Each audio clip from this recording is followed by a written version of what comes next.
Yo, what's going on? This is Cody, and I'm broadcasting from the Seacrest Studios. I interrupt that song because we've got another special edition of the latest news to keep you in the groove with Maya. Maya, why is this such a special edition today? Jim O'Hare is calling in. Jim O'Hare, how are you? We're so glad to have you calling in. I'm great. It's great to be here. Thanks for even inviting me. I appreciate it. Yeah, this is awesome. Maya, take it away, girl. Yeah. So my first question for you is who or what inspired you to start acting? Yeah, that's a good question because, Maya, I can tell you, when I was younger, I always thought it was like I'd see the different plays at school and what kids were doing, and I really wanted to do it, but I was too afraid, and I never did. And I that's one of my regrets in my life is that I never got involved like with theater and the drama and stuff when I was younger. But I loved watching it, and the kids looked like they were having a great time. So I wish I had done it, but I didn't. But then when I went to school, after I graduated high school, I went to college and I started working at the radio station. And I realized, wow, I kind of like this performing thing, which I thought was fun. So I became a DJ for a few years. And then someone mentioned I should train at Second City, which is a comedy place in Chicago. And so I started training there, and I had kind of an epiphany because the first day of class, I remember being on stage and getting my first real laugh. And I realized right then and there, I really love this. I really love it. And I kind of realized it's what I wanted to do. Like, it was this weird moment where I just like, this is what I want to do. I never thought it would pay my bills, like that I could make a career out of it. But that's when it all started. And so from that day, I started taking more classes and then doing local theater in Chicago. And then I got into a comedy group and we were doing shows together. And then eventually I did the big trip to LA that actors do.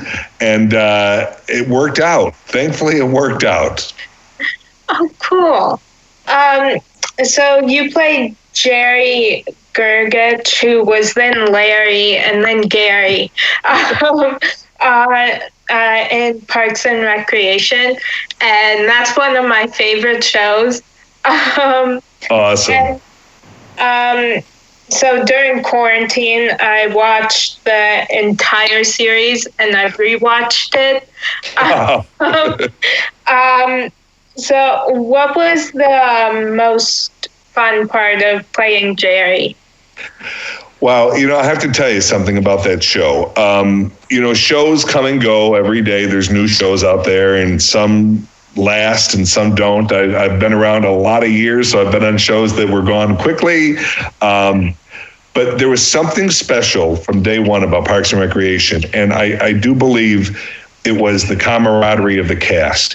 So we came together. You don't know what's going to happen. The TV land is crazy. You don't know why shows survive and why shows don't and all this kind of stuff.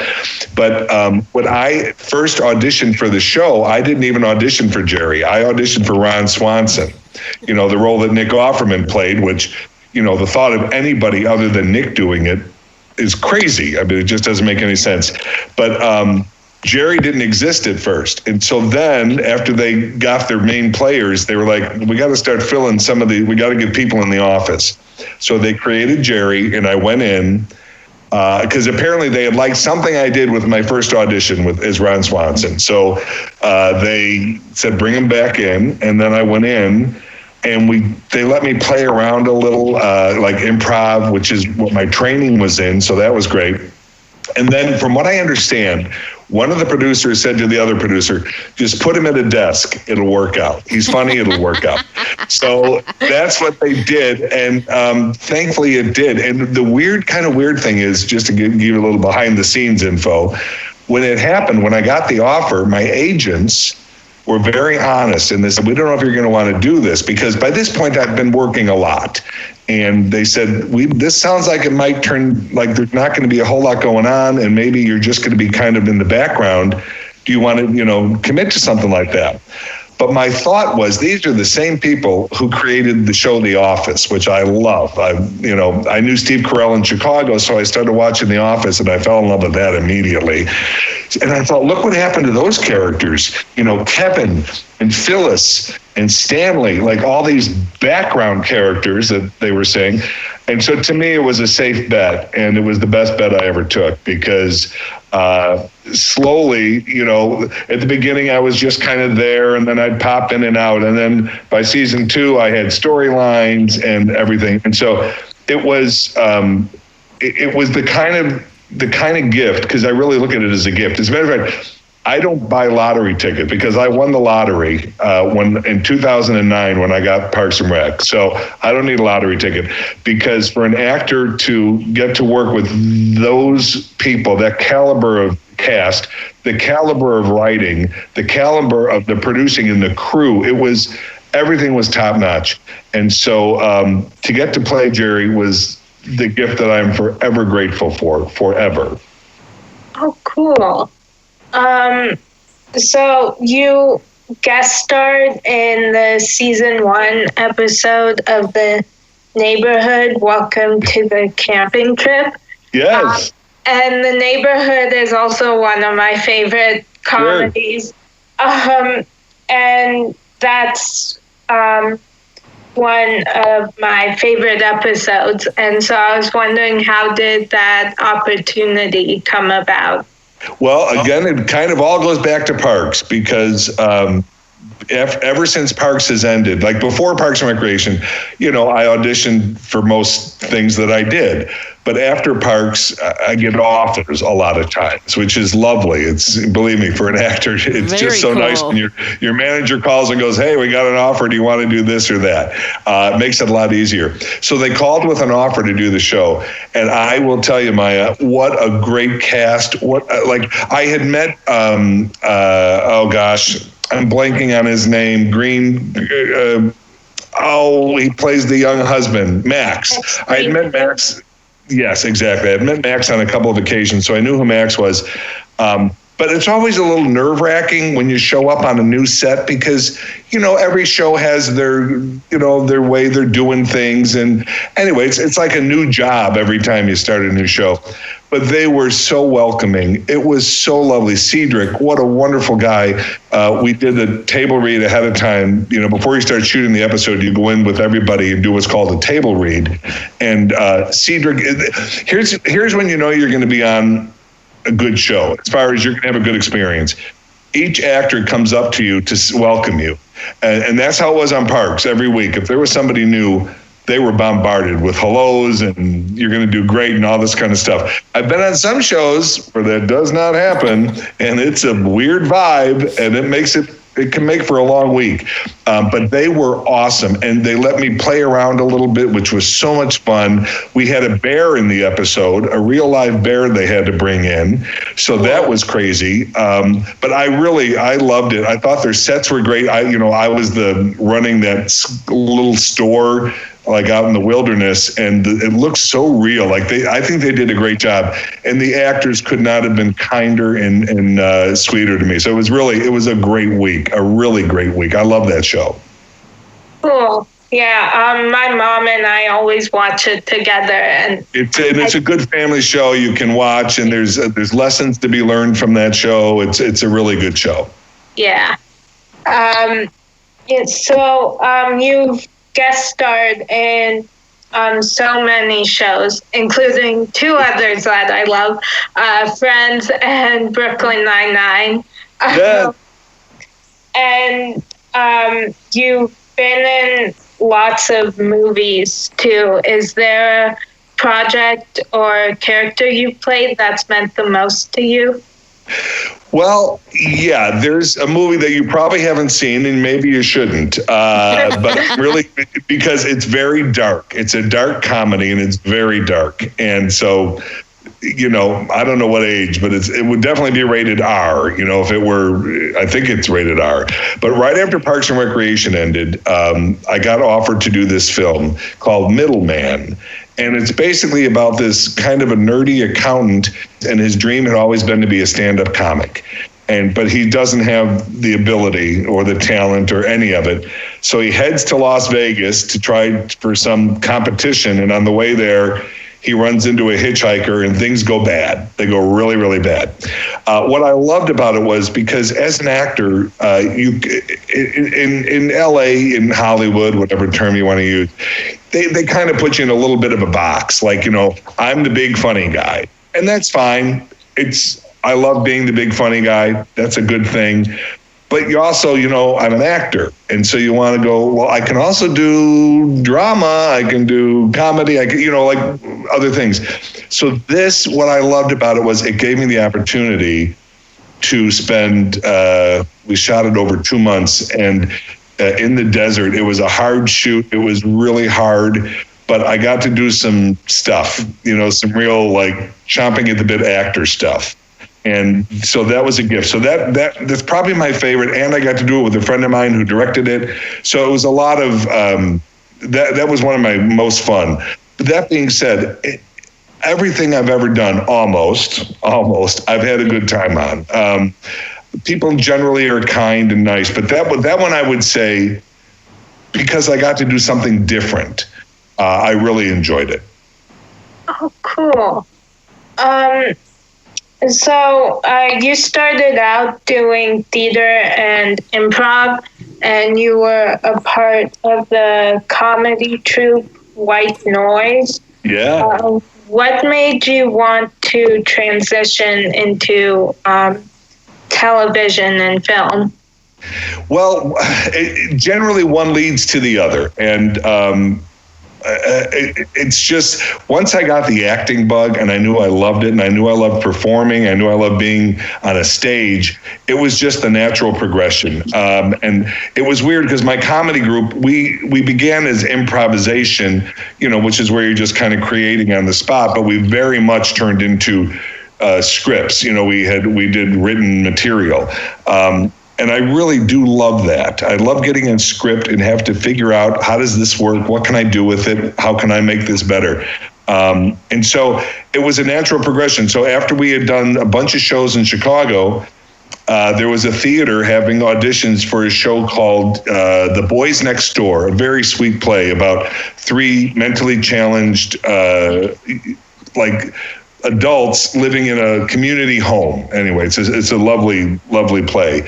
And I got the opportunity to audition and I got the job. And that's when I just thought, wow, I love every aspect of this. Now, the tough part then is it doesn't pay your bills. Believe me, it does. So I was still working full-time job in Chicago during the day, doing theater at night. My dad would say to me, I don't get this. So you work all day and then you work all night and they don't pay you. I go, yeah, that's theater. That's theater. Yeah, unless once you're on Broadway and stuff, there's paychecks, or you can get into an equity show. But when you're starting out, you're paying the dues. You're just paying the dues. And I was very happy to pay them because I learned so much. So it was really a wonderful experience. But so once you start doing all that, it just becomes the thing where you're like, boy, I would love to be on a TV show. I would love to have a chance to do a movie. That would be fantastic. And so a show I was doing in Chicago, a theater show, we said, let's try this in LA, because it was a crazy show. It had puppets and blood and it was crazy. And so we decided, well, LA's crazy. Let's try it there. So we brought the show to LA. We raised money, brought the show to LA. And it took off. Like it got a following pretty quick, like it had in Chicago, which then opened up doors for me, because the tough part in Los Angeles is to get work, you need agents or a manager, somebody to get you out there. And it can be tough to get. I have some friends who are so talented who can't even get an agent. Like it's crazy. It's crazy. But that show, people started coming, people in the business started coming. And so the next thing you know, I had opportunities to, all of a sudden I had an agent, all of a sudden I had a manager. And then they would submit me for these different shows. And then you audition and you get them. You mentioned the Friends episode. That was their last season that they did. It was amazing. What I loved so much about that was you could tell they really were dear friends. 10 years later, they were still eating lunch together. I've been on shows that have been together only the first season, and they barely talk to each other. So this was 10 years, and they were still that tight. And I had that little ping of jealousy, like, oh, I would love something like that. And then I got something like that. So, I love, and I also love when you're guesting on a show, especially if you don't, at this point, I was a nobody, just some guy like anybody else, as far as, no one would have known I had a TV show or anything. So a lot of people can lose their jobs because, this didn't work out, that didn't work out. So they fire you during the week. And I'll never forget, I was so nervous about that. And Courtney Cox said to me, she hugged me and she goes, "You're wonderful. What are you worried about?" And it really, it let me take a big breath and go, okay, it's going to be good. And I had so much fun that week. David Schwimmer directed the episode, which was great too. So I like when an actor directs, because an actor knows what I need. He knows what he needs as the director. I like that. So for me, that was a really special week. Oh, cool. So you won an Emmy for your guest role on The Bold and the Beautiful. Yeah. And first of all, congratulations. Thank you. Yeah, and so I was wondering, how did you celebrate your win? Maya, even as I sit here when you mention it, I forget that I have it, and I also forget that, I don't know how that even happened. Like, to this day, like when they said my name, it was, who said my name? Larry King. He was giving the award. And I think he and there was someone with it. But anyway, I was so surprised. And there's a video of this. I just kept staring. I didn't even get up. And I remember thinking, well, that name sounds so familiar. Nothing was making sense to me. Because, it was for a soap opera, and I had never done soaps. I didn't know that world. And I did a guest spot. They asked me to come in and do a guest spot. And I to this day, I was watching the different, people who were nominated, and they're all doing these big dramatic scenes, and they're crying. I'm like, oh, that person, this is their award. They're going to win it. Then the next one, I'd go, oh, they're going to win it. Oh, no, they're going to win it. Mine was very funny. It was, so I think that's why I won. I think there were people liked that it was different than the normal soap opera kind of stuff. And so I think that's why I won. But I tell you, and I said this as I was walking up, I was so mad at myself because I was so sure that I wasn't winning. I didn't prepare anything. There was not a thought in my head that I was going to be winning this, zero. So as I'm walking up, I'm like, oh my God, what am I going to do? I don't know what to say. So then I kind of just talk to myself, just say what's in your heart or whatever. So what I did say, and it worked out good because this is what I felt. The thing that I learned is I had never done a soap opera. They work hard. They work so hard. And they don't get a lot of sometimes the respect that other actors get. And I don't understand it because they do in a day what I do in a week normally. I work on a show, we do 30 pages in a week.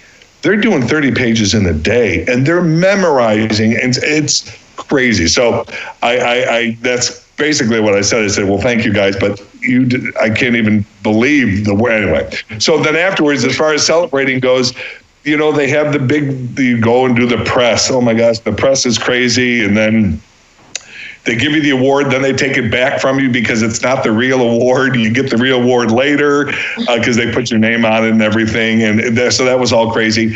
Then CBS had a big celebratory party. So I went to that. And normally I love those parties because I can eat and drink a lot. I couldn't do anything because everybody kept coming up, which was lovely. But I'm like, is there a tray of food somewhere around here? So anyway, it was a crazy night.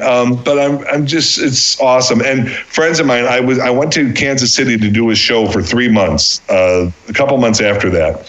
And when I came back, so I was gone for 3 months. And when I came back, my friends had put together, they had it made, a pedestal with a glass covering, and the Emmy was inside of it, which was really just so sweet. Because I had it just sitting in my office, and it was lovely. I'm so grateful. I still can't believe it's mine. I'll look at it and go, why is that here? And then, oh, I got it. So it was crazy. Yeah, but we celebrated a lot. And then, of course, my representatives were also happy. So you go out and have fun. But it was quite a thrill. Quite a thrill. Oh, cool. So is there an actor that you hope to work with or a show that you hope to guest star on in the future? Wow, great question. So many, so many. I am so blown away by when an actor is really nailing it. Oh my God, I'm just mesmerized. Some of my favorite shows. Wow, what would I love to be on? Oh gosh, so many. I love Billions. I love Succession. Oh my gosh, yeah. To work with Brian Cox would be quite a thrill. I've met Bryan Cranston from, first of all, Malcolm in the Middle. And he's an inspiration because there's a guy who did a comedy for a lot of years, and he was the wacky father, like really wacky and, bumbling and all that kind of stuff. So a lot of times, like I mentioned, you kind of get, I'm the big funny guy. You get put into a box, and he broke through that box. And he's like, look what else I can do. So he's an inspiration to me. And so I'd love to work with Brian. Like I said, I've met him, but I've never done a project with him. I would love to do that. The list could go on and on. I'm just amazed by so many wonderful actors. Oh, cool. So do you have any upcoming projects? Well, things got crazy because of this pandemic. So I've been in the last 2 years, I've been on a show called Bless This Mess on ABC. We actually finished. Yeah, we actually finished in time before the pandemic, but then last month we got canceled. So it will not be coming back. So, who knows? But it's what are you going to do? Welcome to showbiz. And actually, we were surprised because it did pretty well. I've never figured out how shows make it and don't make it. Like the story I always tell, Parks and Recreation was officially canceled after its 4th season on an airplane. The big wigs were flying from New York back to LA. Amy Poehler found this out. They were on the plane looking at the schedule, and somehow we were pulled from the schedule. They were going to get rid of us. By the time they landed back in LA, we were back on the schedule. So there was a few, which we didn't know, but there was a few scary hours that we were gone. So it's just such a crazy business. So Bless This Mess got canceled, which is a shame. It was another wonderful cast, sweet people. Oh my gosh, just the sweetest. So now we'll see what happens. I always have stuff out there. I'm shooting a little piloty thing next week from my house because now things are crazy. So they're sending me a camera like they did for the Parks and Recreation reunion. So always something, but nothing as of now, nothing specific. Just little projects until we get back working. Cool.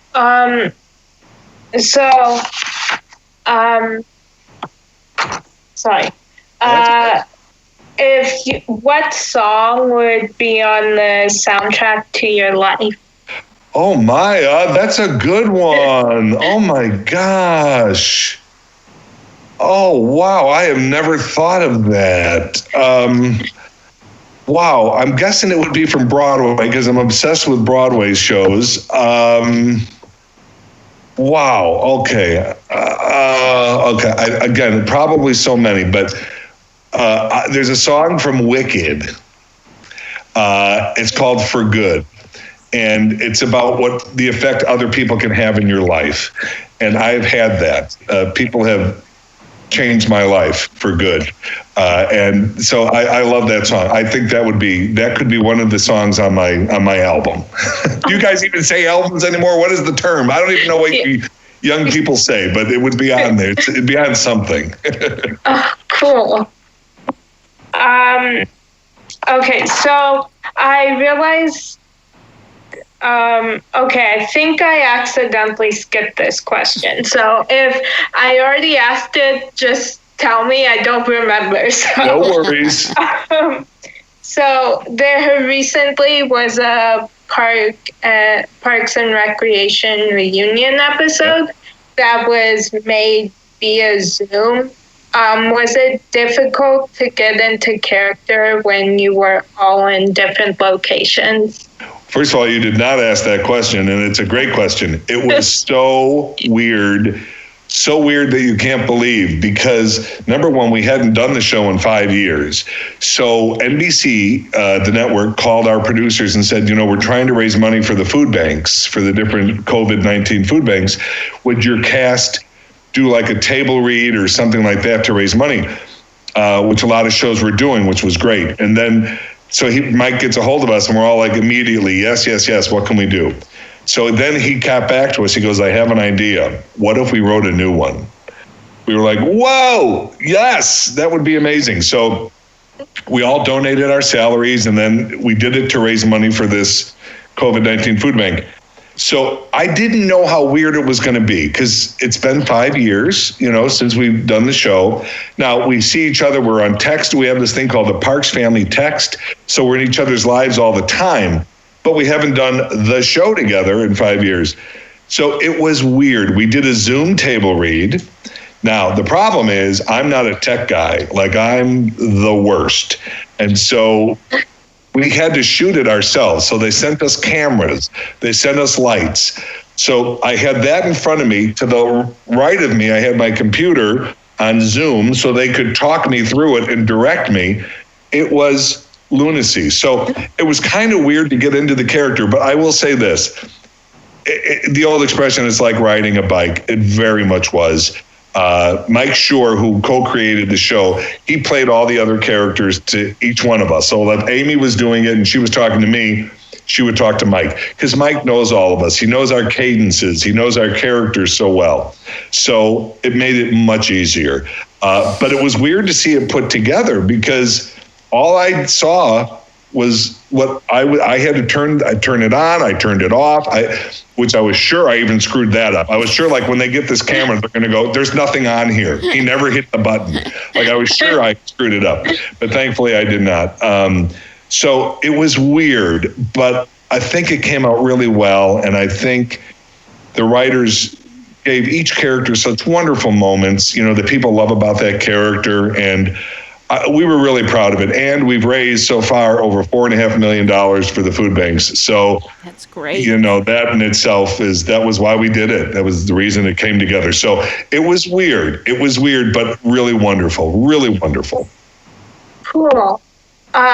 Yeah, I actually, I took street law for first semester, this past year. And there was one day, my teacher, we were talking about something that related to Parks and Rec episode. And so he showed us that, and I think it was finals were coming up, and he was like, you guys deserve a break, not to think about anything. And so I remember he showed us that episode, and I couldn't stop laughing. Like, I was crying laughing. I love to hear that. Yes, and of course, Jerry ended up with a big poop emoji and all on his head and all that crazy stuff. Yes, surprise, surprise. It turns out there's some colleges that teach classes around Parks and Rec about, how Leslie is, is this woman, strong and dealing with she becomes the head of the parks in the country. And it's really, it's an honor to have been such a small part of it, but to be a part of it at all is quite a gift. Cool. Yeah. So if you could have anyone narrate your life, who would it be? Well, I mean, it's got to either be, with the voice, Morgan Freeman, please. Today, Jim O'Heir goes to the bathroom. Today, Jim O'Heir, I can't do his voice, but boy, that would be wow, Morgan Freeman. He should walk around and narrate my life.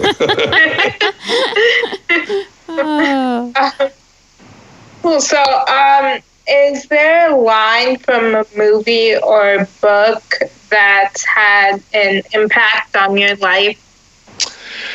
Wow, boy, these are good questions, Maya. I don't normally get asked these deep ones, so I'm not so bright, so I have to really think.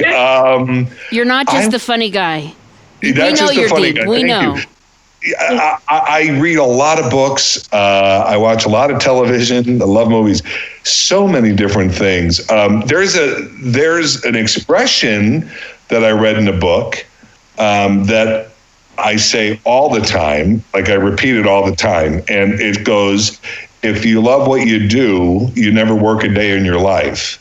And I have that gift. I don't work. I love, there's no one happier in the world than Jim O'Heir when he's on a set, on a TV show or a film set or theater.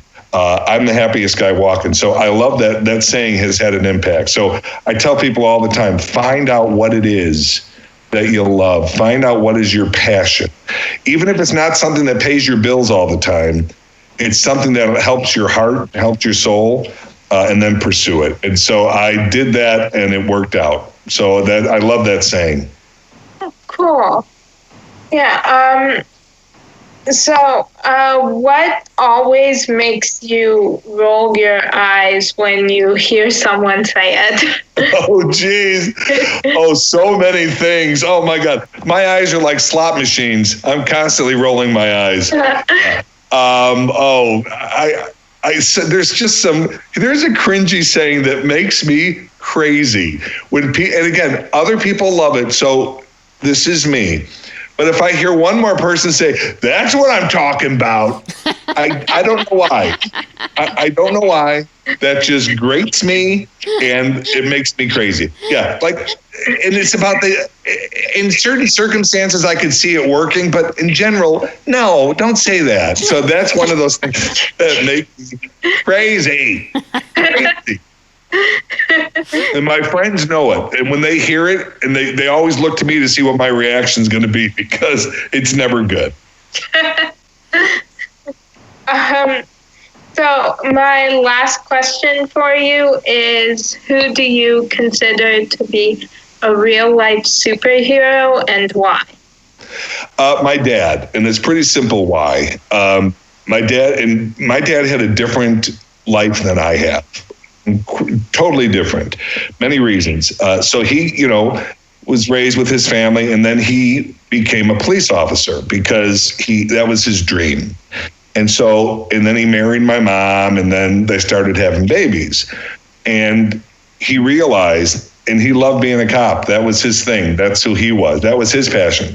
But he realized it didn't pay the bills to give what he wanted, the life for his wife and his kids. So he gave it up for his family. And I think that's heroic. I think that's a really big deal to give up.